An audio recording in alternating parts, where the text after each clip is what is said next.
የዓለማችን እጅግ አደገኛ የማፊያ ቡድን አባላት ከሰላማዊ ሰዎች ተለይተው ለብቻቸው የሚጠበቁበት ዓለም በቃኝ ወህኒ ቤት አልካትራዝ ደሴት በእስር ቤትነት ባገለገለበት 29 ዓመታት አሜሪካን አንቀጥቅጠው የመንግስታቸውን ልብ አውልቀው ወደ አልካትራዝ ከተላኩ ወንጀለኞች መካከል ለታሪክ ከደሴቱ አምልጦ የወጣ አንድ እስረኛ አልተገኘም። ለነገሩ ደሴቱ ለአደገኛ ወንጀለኞች እስር ቤትነት የተመረጠው ዋናው ምክንያት ይኸው ነው። አልካትራዝ እንዲሁ እስር ቤት ተብሎ የሚታለፍ አይደለም። ሰው ሰራሽ የሆኑትን ጥበቃ ስርዓቶች ብንተዋቸው እንኳ ደሴቱ በሶስት አደገኛ የተፈጥሮ ኃይሎች ይጠበቃል። ከአልካትራዝ ወህኒ ቤት አምልጦ የወጣ አንድ ወንጀለኛ ከፊት ለፊቱ የሚጠብቀው ውቅያኖስ ነው። ውቅያኖሱ ዙሪያው በገደል የተከበበ በአደገኛ ወጀብ የሚናጥና የሰው ልጅ ቀበኛ በሆኑ አደገኛ ሻርኮች የተሞላ ነው። እናም ገደሉን ቢያልፉ ወጀቡን ቢያልፉ ሻርኩ አይምራቸውምና ከአልካትራዝ ለማምለጥ የሚሞክሩ እስረኞች ይኖራሉ ተብሎ አይታሰብም። ሆኖም ዛሬ ያቀረብኩላችሁ ይህንን ሁሉ መና ያስቀሩ እንኳን ለማድረግ ለማሰብ የሚከብደውን ከአልካትራዝ የማምለጥ እቅድ በተሳካ ሁኔታ ተግብረው እስር ቤቱ ተዘግቶ የቱሪስቶች መዳረሻ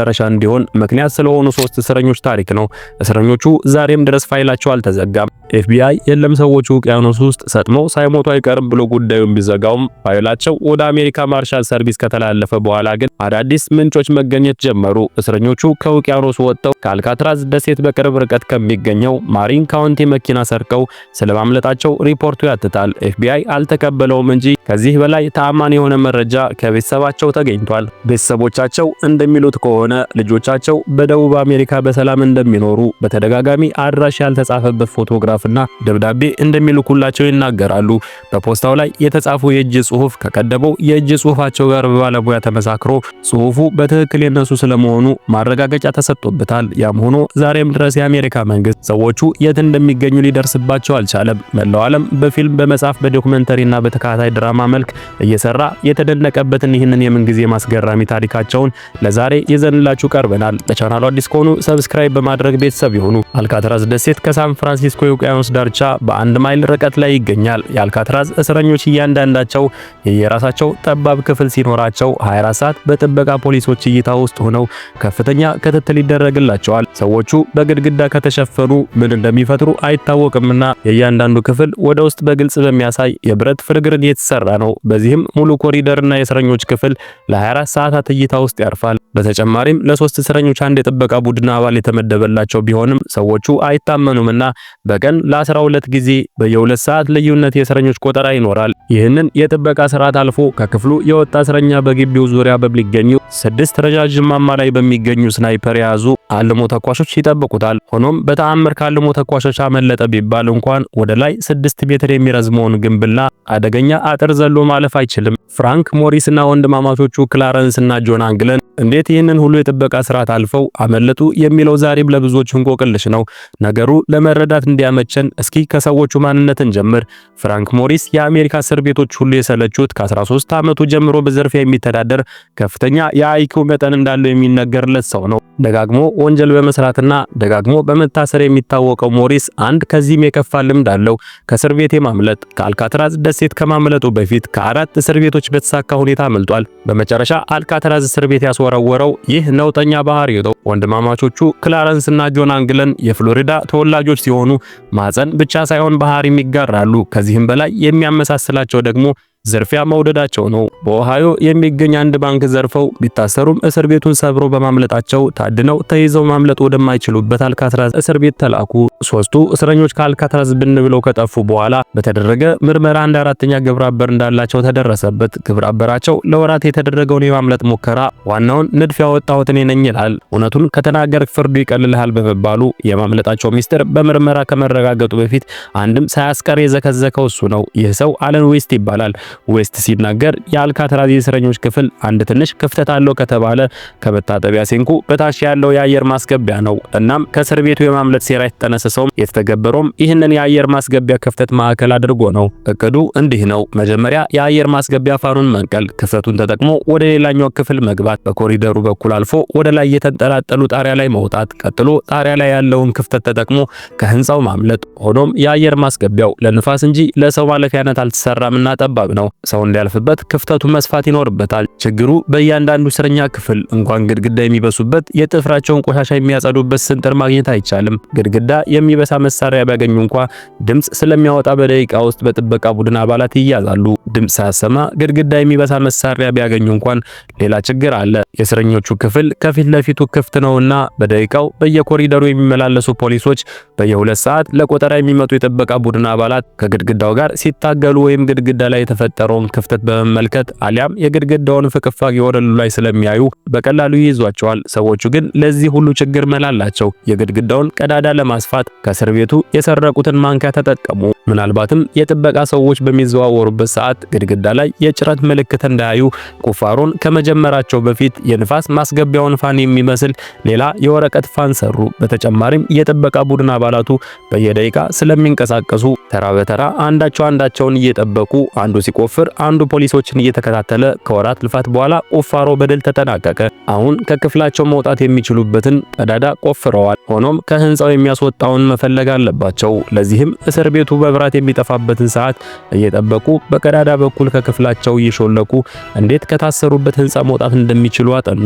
ከክፍላቸው ጀርባ በሚገኘው ዩቲሊቲ ኮሪደር በኩል ወደ ላይ ተንጠልጥለው ጣሪያ ላይ ባለ ቀዳዳ በመሽሎክ ከህንጻው ማምለጥ እንደሚችሉ ቢደርሱበትም እዚህም አንድ ችግር ገጠማቸው። ጣሪያው በቀላሉ የማይከፈት የብረት ክዳን አለው። በመሆኑም ብረቱን ለመቁረጥ የሚሆን መሳሪያና ተጨማሪ ጊዜ ያስፈልጋቸዋል። ከእስር ቤቱ ወርክሾፕ የቫኪዩም ክሊነር ሞተርና የብረት መቁረጫ ምላጭ በመስረቅ እና ከቁርጥራጭ ብረቶች የተሰራ ድሪል በመጠቀም ብረቱን መቁረጥ የሚችሉበትን መፍትሄ አገኙ። ሆኖም የጣሪያውን ክዳን ለመቁረጥ ወደ ላይ ሲወጡ ለቁጥጥር የሚወጡ ፖሊሶች ከክፍላቸው ካጧቸው ጨዋታው ፈረሰ ማለት ነው። ወንድማማቾቹ ክላረንስ እና ጆን አንግለን ለዚህ መፍትሄ አለን አሉ።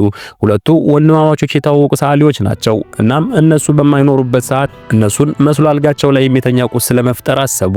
የመጸዳጃ ቤት ወረቀት፣ የግድግዳ ፍቅፋቂ፣ ሲሚንቶ እና የገላ መታጠቢያ ሳሙና በመጠቀም የሰው ጭንቅላት የሚመስል ቅርጽ ሰሩ። ከእስር ቤቱ የእስረኞች ጸጉር አሰባስበው በሙጫ ከቅርጹ ጋር አጣበቁት። እናም ከክፍላቸው ሲወጡ አርቲፊሻል ጭንቅላታቸውን ሰው አስመስለው በብርድ ልብስ ጠቅልለው ያስተኙታል። በዚህ መልኩ የጣሪያውን ክዳን መክፈት ቻሉ። አሁን አንድ ነገር ይቀራቸዋል፣ እስር ቤቱን ከከበበው ውቅያኖስ ማምለጥ የሚችሉበትን ሌላ ዘዴ። ሰዎቹ ለዚህም ቀድሞ ተዘጋጅተውበታል።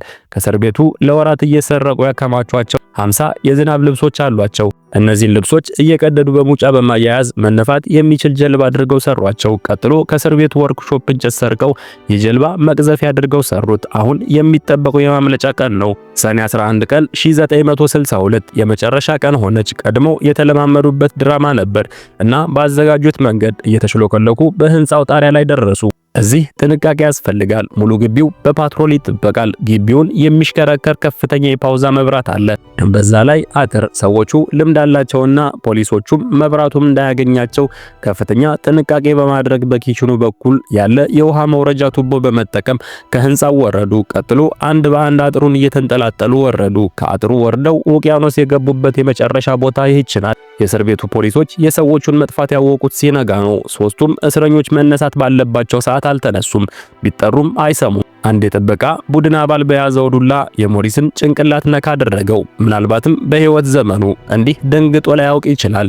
የሞሪስ ጭንቅላት ከአካሉ ተቀንጥሶ መሬት ላይ ወደቀ። በድንጋጤ የእስር ቤቱን አላርም ነክቶ ግቢውም በጩኸት ደበላለቀው። አሜሪካ ታመሰች። ጋዜጦች፣ ሬዲዮና ቴሌቪዥን አልካትራዝ እስር ቤት ተደፈራሉ። አልካትራዝ ደሴት በየብስ በአየርና በባህር ቢበረበር ከዚያ ቀን ጀምሮ ሶስቱን ሰዎች አይቻቸዋለሁ የሚል ሰው አልተገኘም። በዚያ ሰዓት ሶስቱ እስረኞች ከአልካትራዝ እስር ቤት ስለማምለጣቸው እንጂ እንዴት እንደጠፉ ማንም አያውቅም ነበር። ሆኖም ሚስጥሩን የሚያውቅ አንድ ሰው እዛው አልካትራዝ ደሴት ውስጥ ይገኝ ነበር። አለን ዌስት ይባላል። አልካትራዝን ከደፈሩ 3 ሰዎች ጋር ሲሰራ የቆየ ታሳሪ ነው። ሶስቱ አመልጠው እስር ቤት በሚበረበርበት ጊዜ በአለን ዌስት ክፍል አንድ ፍንጭ ተገኘ። 3ቱ ሰዎች ሰው አስመስለው ካስተኙት ጭንቅላት ጋር ተመሳሳይ የሆነ አራተኛ ጭንቅላት በዌስት ክፍል ውስጥ ተገኘ። አለን ዌስት ተይዞ ሲመረመር ከመጀመሪያ ጀምሮ አጠቃላይ እቅድና ተገባበር ዘከዘከው። እንደ አለን ዌስት ገለጻ ከሆነ እቅዳቸው ከአልካትራዝ ካመለጡ በኋላ በ2 ማይል ርቀት ወደሚገኘው እና ማንም ወደማይኖርበት ኤንጅል ደሴት መሄድ ነው። ከኤንጅል ደሴት በጀልባ ወደ ማሪን ካውንቲ መሄድ፣ ከማሪን ካውንቲ መኪና ሰርቆ ለዘላለም ወደማይገኙበት ወደ የራሳቸው ዓለም መጥፋት። ሰዎቹ እቅዱን በትክክል እንደተገበሩት የሚያሳዩ 2 ከዝናብ ጃኬት ከተሰሩ የጀልባ ክፍሎችና 2 መቅዘፊያዎች በኤንጅል ደሴት አካባቢ መገኘታቸው ለአለን ዌስት ምስክርነት አመኔታን አስገኝቶለታል። ሆኖም ከ17 ዓመታት ፍለጋ በኋላ ኤፍቢአይ የማይገኝ ነገር መፈለግ ሰለቸኝ፣ ሰዎቹ አላመለጡም፣ በውቅያኖስ ውስጥ ሰጥመው ሞተዋል ሲል በ1979 ፋይላቸውን ዘጋው። ኤፍቢአይ ጉዳዩን ይዝጋው እንጂ ፋይሉ ወደ አሜሪካ ማርሻል ሰርቪስ ተዘዋውሮ ምርመራ ቀጠለ። በ2003 ዓመተ ምህረት የአሜሪካ ማርሻል ሰርቪስ አዲስ አለቃ ተሾሙለት። ሰውየው ከአልካትራዝ እስር ቤት ያመለጡት የሶስቱ ሰዎች ፋይል እንደገና በጥብቅ እንዲመረመር አዘዙ። የሚገርመው በወቅቱ ኤፍቢአይ ችላ ብሎ ያለፋቸው አስገራሚ መረጃዎች ተመዝግበው ተገኙ። ሰዎቹ ባመለጡበት ቀን ማግስት በማሪን አንዲት ሰማያዊ ሼቭሮሌት መኪና ስለመጥፋቷ ሪፖርት ተደርጎ ነበር። የሚገርመው ደግሞ ከአካባቢው ነዋሪዎች በተገኘ መረጃ መሰረት ደግሞ መኪናዋ በጠፋችበት ሰዓት 3 ሰዎች መኪናዋ ውስጥ ተቀምጠው ታይተዋል። ይህም አለን ዌስት እቅዳቸው ከማሪን ካውንቲ መኪና ሰርቆ ማምለጥ ነበር ካለው ጋር አንድ ሆኖ ተገኘ። ፋይሉ በደንብ ሲመረመር በዛው ቀን የተመዘገበ አንድ የትራፊክ አደጋ ተገኘ። አደጋው የደረሰበት ሰው በሰጠው ቃል መሰረት አደጋው የደረሰበት ሰማያዊ ሼቭሮሌት መኪና የያዙ 3 ሰዎች በኃይል መኪና እየነዱ ሲመጡ እነሱን ለመሸሽ ባደረገው ጥረት ከመንገድ መውጣቱ ነበር። ይህ መረጃ የተገኘው ሰዎቹ ካመለጡ ከ41 ዓመታት በኋላ ነውና ለታሪኩ አጋዥ መረጃ ከመሆን ባለፈ ወደ ሰዎቹ የሚመራ ሆኖ አልተገኘም። የአንግለን ወንድማማቾች ቤተሰቦች ግን ከዚህ የተሻለ መረጃ አለን ይላሉ። እህታቸው ይፋ ባደረገችው መረጃ መሰረት ወንድሞቿ ካመለጡ ከ4 ቀን በኋላ አንድ አጭር ደብዳቤ ደርሷታል። አድርገነዋል ሞሪስ ክላረንስ እና ጆን አንግለን ይላል ጽሑፉ። በተመሳሳይ ቀን ይሄው ደብዳቤ ለእናት እና አባታቸው ተልኮላቸዋል። በዚህ ሳያበቁ ከእስር ቤቱ ካመለጡ ቀን ጀምሮ በሚከበሩበት በዓላት ሁሉ ቤተሰቦቻቸውን የፖስት ካርድ ስጦታ ይልኩላቸው ነበር። በፖስታው ሽፋን ላይ ያለው አድራሻ ፖስታው የመጣው ከደቡብ አሜሪካ እንደሆነ ይናገራል። በፖስት ካርዱ ላይ ያለው የእጅ ጽሑፍ ከበፊቱ የእጅ ጽሑፋቸው ጋር ሲመሳከር ጸሐፊዎቹ ራሳቸው እንደሆኑ ይገልጻል። ከዚህ በላይ የሚገርም ሌላ ክስተት አለ። ክላረንስ እና ጆን አንግለን ካመለጡ ከጥቂት ዓመታት በኋላ ወላጅ እናታቸው አረፉ። ለእናታቸው ሽኝት በቤተ ክርስቲያን የተገኙ ሰዎች አንድ በአንድ ከወጡ በኋላ 2 ፊታቸውን የተሸፋፈኑ ሴቶች ወደ ውስጥ ገብተው ቃል ሳይተነፍሱ ለረጅም ደቂቃ አንብተው እንዳመጣጣቸው ቃል ሳይተነፍሱ ተመልሰው ወጡ። ጠባብ በሆነችው ከተማ ውስጥ የአካባቢውን ነዋሪዎችና አዲስ መጤ ሰዎችን መለየት ቀላል ነው። ሆኖም እነዚህ 2 ሴቶች ማን እንደሆኑና ከየት እንደመጡ የሚያውቅ አንድም የአካባቢ ሰው አልተገኘም። የሐዘን ሰዓቱ አልፎ ሴቶቹ ከሄዱ በኋላ የተገመተው ግን ግልጽ ነበር። 2ቱ ልጆቻቸው ናቸው ተባለ። ከምንም በላይ ሰዎቹ በሕይወት ስለመኖራቸው ማረጋገጫ የሰጠው መረጃ ሰዎቹ ከእስር ቤት ካመለጡ ከ13 ዓመታት በኋላ ከደቡብ አሜሪካ የተላከው መልእክት ነበር። መልእክቱን ያመጣው ወደ ደቡብ አሜሪካ ሄዶ የተመለሰ ክላረንስ እና ጆን አንግለንንም ሆነ ቤተሰቦቻቸውን በደንብ የሚያውቅ ሰው ነው። ሰውየው 2ቱን እንዳገኛቸው ገልጾ አደራ ብለው ለቤተሰቦቻቸው የላኩትን የ2ቱን ልጆች ፎቶግራፍ አምጥቶ ለቤተሰቦቻቸው አስረከበ። ይህም ሆኖ ኤፍቢአይ የለም ሰዎቹ አላመለጡም፣ ውቅያኖስ ውስጥ ተዘፍቀው ሞተዋል ይላል። ክርክሩ ሳይቋጭ ነው 54 ዓመታት አለፉ። ለዛሬ ያቀረብኩላችሁ ፕሮግራም ይህንን ይመስላል። ለቻናሉ አዲስ ከሆኑ ሰብስክራይብ በማድረግ ቤተሰብ ይሁኑ። በቀጣይ ፕሮግራም እስክንገናኝ ድረስ ቸር ያቆየን።